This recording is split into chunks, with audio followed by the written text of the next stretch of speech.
ધોરણ 12 બાયોલોજીના 9મા વિડિયો લેક્ચરમાં આપનું સ્વાગત છે। અત્યાર સુધી આપણે ભણી ગયા અલિંગી પ્રજનન, જે અડધો આખું આપણું ચેપ્ટર પૂરું થયું। હવે બીજો પ્રકાર પ્રજનનનો લિંગી પ્રજનન આપની સમક્ષ આજથી આપણે ચાલુ કરીએ છીએ। લખવાનું ખૂબ છે એટલે હું તમને લખેલું અહીંયા તૈયાર રાખ્યું છે મેં, અને તમને દોરી અને પૂરેપૂરું સમજણ પડે એ રીતે આપણે ભણાવવાનું ચાલુ કરીએ છીએ।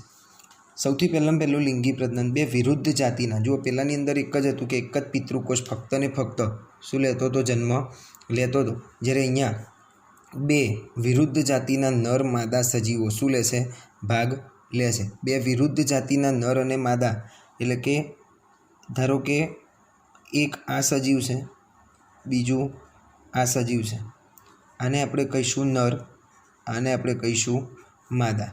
નર છે એ પ્રજનન પ્રક્રિયા દરમિયાન પોતાના કયા કોષોનો સ્ત્રાવ કરે, શુક્રકોષો। માદા છે એ પ્રજનન પ્રક્રિયા દરમિયાન પોતાના અંડકોષોનો શું કરશે, સ્ત્રાવ કરશે। ક્લિયર?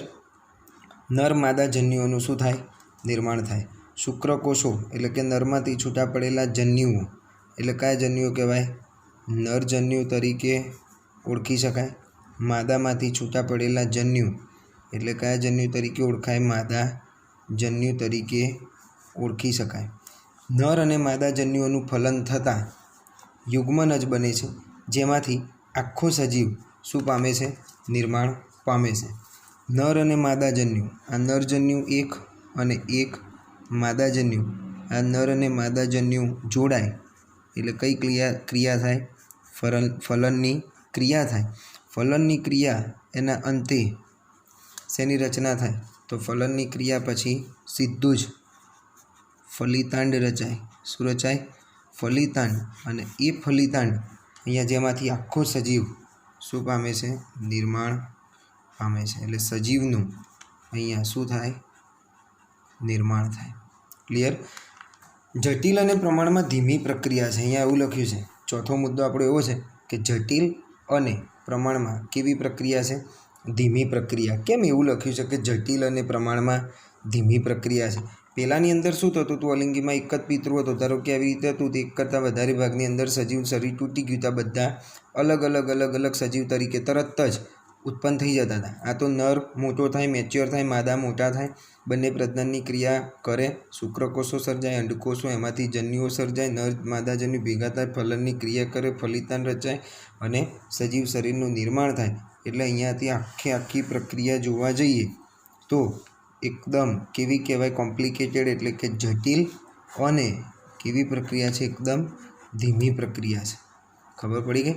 ચલો, અહીંયા સંતતિઓ એકબીજાને તથા પિતૃને આબેહૂબ મળતી આવતી નથી। કેમ?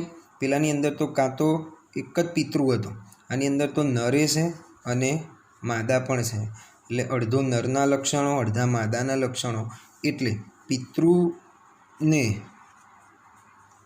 આબેહૂબ ક્યારેય સંતતિ મળતી આવે નહીં। વનસ્પતિ, ફૂગ અને પ્રાણીમાં બાહ્યાકાર વિદ્યા, અંતસ્થ રચના અને દેહધાર્મિક ક્રિયાઓની દ્રષ્ટિએ જુદાપણું જોવા મળે છે।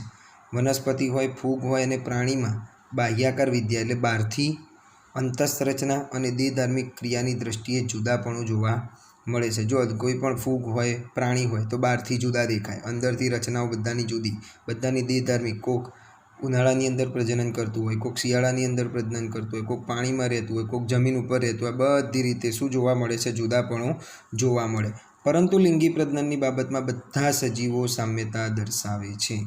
લિંગી પ્રજનન જે નર હોય અને માદા હોય, કમ્પલસરી એ લોકો એક વસ્તુની અંદર તો સરખાપણું ધરાવતા જ હોય, બધા કેવું પ્રજનન કરતા હોય, લિંગી પ્રજનન જ કરતા હોય। જેની અંદર નર અને માદા હોય એની અંદર લિંગી પ્રજનન થાય અને થાય જ, આટલું ખાસ ધ્યાન રાખવાનું। એના પછી મોસ્ટ અને મોસ્ટ ઇમ્પોર્ટન્ટ મુદ્દો છે, સજીવો લિંગી પ્રજનન કરી શકે તે પહેલાં વૃદ્ધિ અને વિકાસના નિશ્ચિત તબક્કે પહોંચે છે। આ સમયગાળાને જુવેનાઇલ તબક્કા તરીકે ઓળખી શકાય। કયો તબક્કો કહેવાય, જુવેનાઇલ તબક્કો।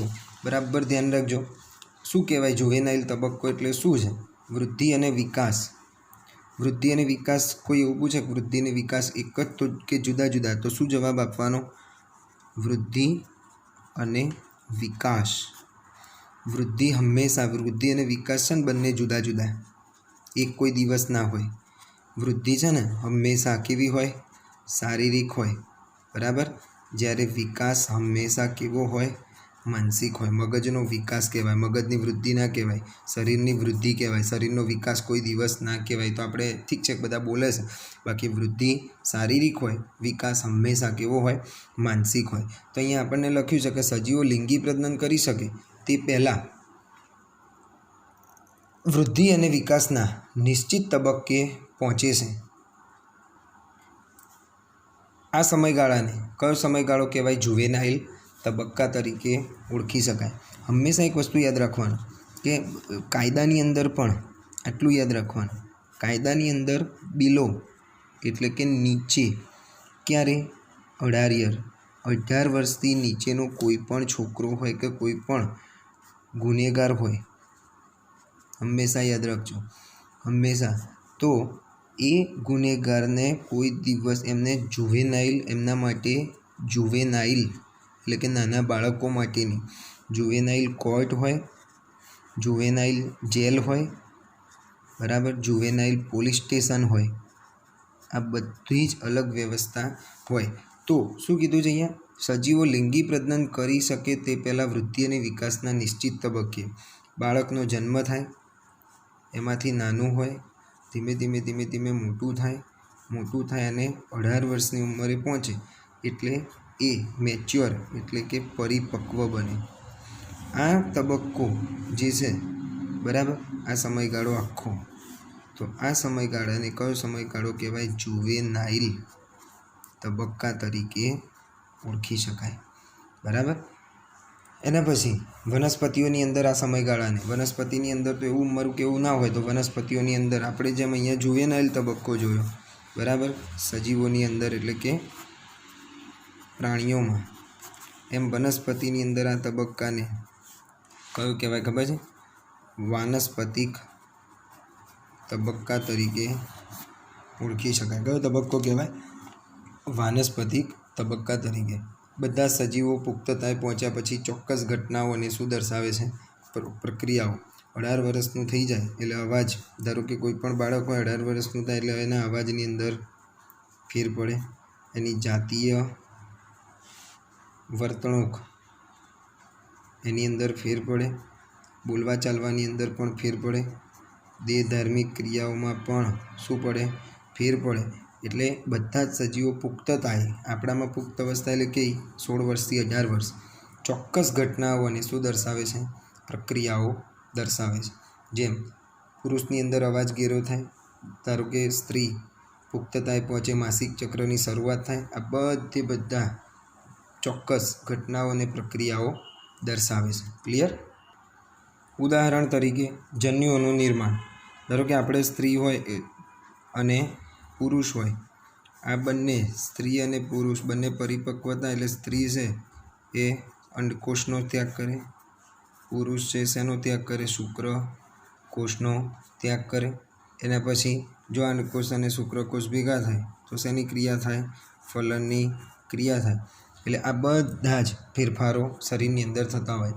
લિંગી પ્રજનનથી ઉત્પન્ન થતી રચનાઓ જુદાપણું દર્શાવે છે. હંમેશા એટલું યાદ રાખવાનું, લિંગી પ્રજનનથી ઉત્પન્ન થતી જેટલી પણ રચના હોય એ બધી કમ્પલસરી એટલું યાદ રાખવાનું કે લિંગી પ્રજનન હોય એનાથી ઉત્પન્ન થતી સંતતિ, એક જ મા બાપના 4 બાળકો ક્યારેય એક સરખા હોતા નથી. જુદા, આપણા જ મા બાપે આપણને 4 ભાઈ બહેનને જન્મ આપ્યો હોય તો કમ્પલસરી બધાની અંદર શું જોવા મળે છે? જુદાપણું. એટલે લિંગી પ્રજનનથી ઉત્પન્ન થતી રચના અથવા સંતતિમાં હંમેશા શું બતાવે છે? જુદાપણું દર્શાવે છે. ક્લિયર? આ ઘટનાઓને, પ્રક્રિયાઓને 3 ભાગની અંદર વહેંચી શકાય. આ જેટલી પણ ઘટનાઓ છે એને 3 ભાગની અંદર. સૌથી વચ્ચેની ફલન. ફલન પહેલાં તો એને શું કહેવાય? પૂર્વ ફલન. ફલન પછી તો એને શું કહેવાય? પશ્ચ ફલન. ઘટનાઓ અને ઘટનાઓ. 3 પૂર્વફલન, ફલન પહેલાંની, ફલનની ચોક્કસ જે હોય ફલન, અને ફલન પછી પશ્વફલન ઘટનાઓ. હવે આપણે આ જે પહેલી ઘટના છે એ ભણવાની ચાલુ કરીએ. પૂર્વફલન ઘટનાઓ. જો હવે પૂર્વફલન ઘટનાઓ છે એની અંદર 2 પ્રકારની ઘટનાઓનો સમાવેશ થાય. કઈ 2 ઘટનાઓનો સમાવેશ થાય? તો એની અંદર પહેલું જન્યુઓનું જનન અને જન્યુઓનું વહન. આ 2ને કેવી રીતે યાદ રાખવાના? જનન શબ્દથી પરિચિત છો. શું? સર્જન અથવા તો નિર્માણ થવું.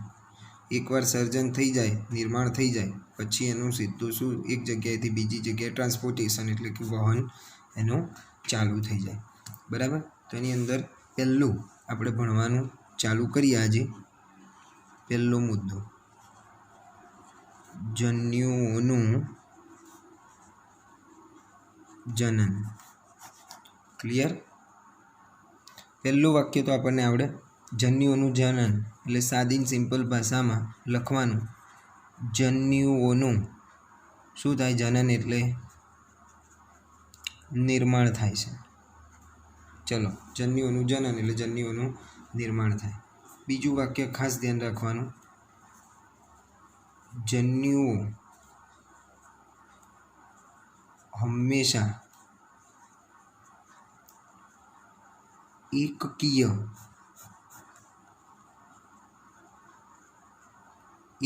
એટલે આપણને ખબર છે. એકકીયની અંદર આપણે જોઈ ગયા હતા. એકકીય એટલે કેવા કહેવાય? n. દ્વિકીય હોય તો 2n, એકકીય હોય તો n. ક્લિયર? હવે જન્યુઓ 2 પ્રકારના હોય. જન્યુઓ 2 પ્રકારના હોય છે. કયા 2 પ્રકારના જન્યુઓ હોય? તો આપણે એક ફ્લોચાર્ટ દ્વારા સમજીએ. ચલો, જન્યુઓના મુખ્યત્વે 2 પ્રકાર. એક છે સમજન્યુ. આગળ આપણે ભણી ગયા હતા બીજાણુની અંદર. યાદ કરો, સમબીજાણુક વનસ્પતિને વિષમ બીજાણુક વનસ્પતિ. એવી જ રીતે અહીંયા વિષમ જન્યુ. આવડે કે ના આવડે? એકદમ ઇઝી મુદ્દો. સૌથી પહેલાં આપણે જોઈએ સમજન્યુનું લખાણ. ચલો, સમજન્યુની અંદર તો દેહધર્મ વિદ્યા,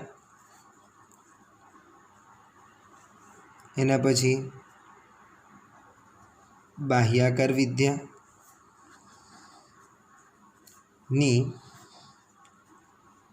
દ્રષ્ટિએ તદ્દન એટલે એકદમ સરખા. શું? દેહધર્મ વિદ્યા, બાહ્યાકાર વિદ્યાની દ્રષ્ટિએ એકદમ સરખા હોય. તો સામેની બાજુ હું શું લખી શકું કે દેહધર્મ વિદ્યા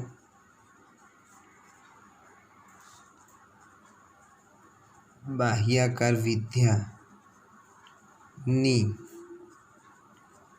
દ્રષ્ટિએ તદ્દન જુદા જુદા.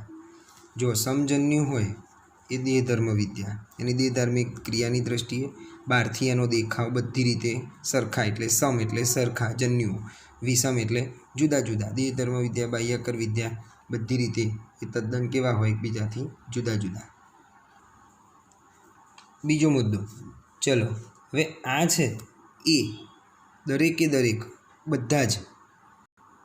ચલો, હવે આ બધા છે ને એ બધા કેવા હોય ખબર છે? કશાધારી.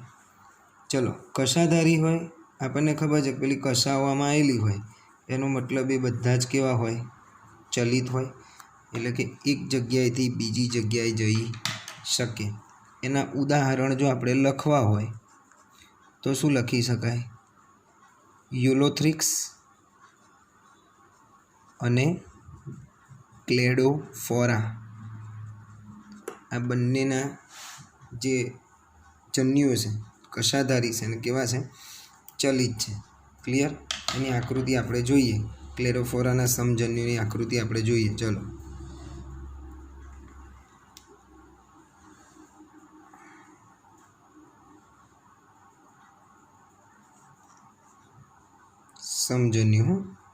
સમજન્યુ દેટ મીન્સ આકાર, રૂપ, રંગ બધું કેવું હોય? એક સમાન. આમાં 2 પટ્ટા રેડ કર્યા હતા, આમાં પણ મારે કરવા જ પડે, કારણ કે જન્યુઓ કેવા છે? સમાન છે. બરાબર? ચલો, અહીંયાથી મારે શું બતાવવી પડે? 1 2 3 4. 1 2 3 4 કશાઓ બતાવી દો. અહીંયા નીચે મારે લખી દેવું પડે આટલું જ. શું લખવાનું? ક્લેડોફોરાના સમજન્યુ. આવું ખાસ લખવાનું, એકલા જન્યુ નહીં. સરખા દેખાય છે, જુઓ બંને છે. તો ક્લેડોફોરાના સમજન્યુ. ચલો, હવે આ બાજુ આપણે જોઈએ કે આની અંદર 2 વિષમજન્યુ છે ને, તો આની અંદર જુઓ નાના અને વધુ સક્રિય હોય, એકદમ સક્રિય, ભાગમ ભાગ કરે, એ બધા કેવા? નર હોય. આ બધા કેવા? નર. મોટા અને ઓછા સક્રિય, તો બધું તમને ખબર જ છે, મેં ક્લાસમાં સમજાવી દઉં કે મોટું શરીર હોય એટલે બહુ ભાગમ ભાગ થાય નહીં. બરાબર? નર બિચારા દોડ કર્યા કરે આખો દિવસ. એટલે આ માદા, મોટા અને ઓછા સક્રિય. ક્લિયર? ચલો, હવે આની અંદર નરજન્યુ જે છે એને શું કહેવાય ખબર છે? તો એને બીજા શબ્દ તરીકે કહેવાય ચલ પૂજન્યુ પણ કહેવાય. ચોપડીમાં બધું અમુક નથી આપ્યું, ખાસ ધ્યાન રાખજો. ચલ પૂજન્યુ તરીકે પણ ઓળખી શકાય. આના ઉદાહરણ લેવા હોય તો મોટા ભાગના સજીવો પણ કયા ખબર છે? ઉચ્ચ કક્ષાના, નિમ્ન નહીં, ઉચ્ચ કક્ષાના બધા. ચલો, આની આકૃતિ આપણે દોરીએ.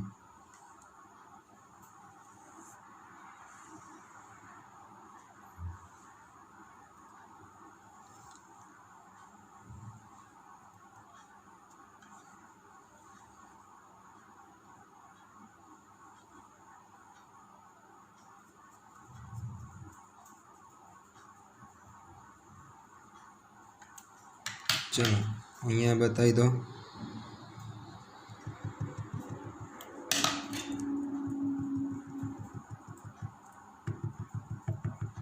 જો આ મોટું છે શરીર, શું લખશો? ફિકસ. કયા જન્યુ? માદા જન્યુ. અને આ નાનું શરીર છે, ફ્યુકસ નર જન્યુ. ક્લિયર? આવડે કે ના આવડે? ચલો, એના પછી ફટાફટ જન્યુઓ હંમેશા કેવા હોય ખબર છે? જેટલા પણ જન્યુઓ છે ને, તો જન્યુઓ હંમેશા એમનું એક વાત યાદ રાખો કે જન્યુઓ હંમેશા છે ને એકકીય જ હોય, એટલે કેવા હોય? એન હોય. પરંતુ પિતૃઓ, આ જન્યુઓના જે પિતૃ હોય એ પિતૃઓ એન પણ હોય કે શું હોઈ શકે? 2n પણ હોય. એટલે કે પિતૃઓ એકકીય પણ હોય અથવા તો દ્વિકીય પણ હોય છે. કેટલીક લીલ, હવે ખાસ ધ્યાન રાખજો, કેટલીક લીલમાં પિતૃદેહ એકકીય હોય. પિતૃ કેવા હોય? એન હોય. બરાબર? કે જે એકકીય, અને આ શેનું નિર્માણ કરે? એકકીય જન્યુઓનું જ નિર્માણ કરે.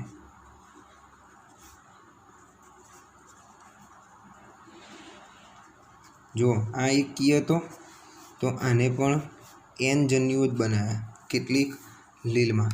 બરાબર? આમ અહીં સમસૂત્રી ભાજન જોવા મળે છે. શું જોવા મળે? સમસૂત્રી ભાજન. જુઓ, આની જોડે એન હતો ને, તો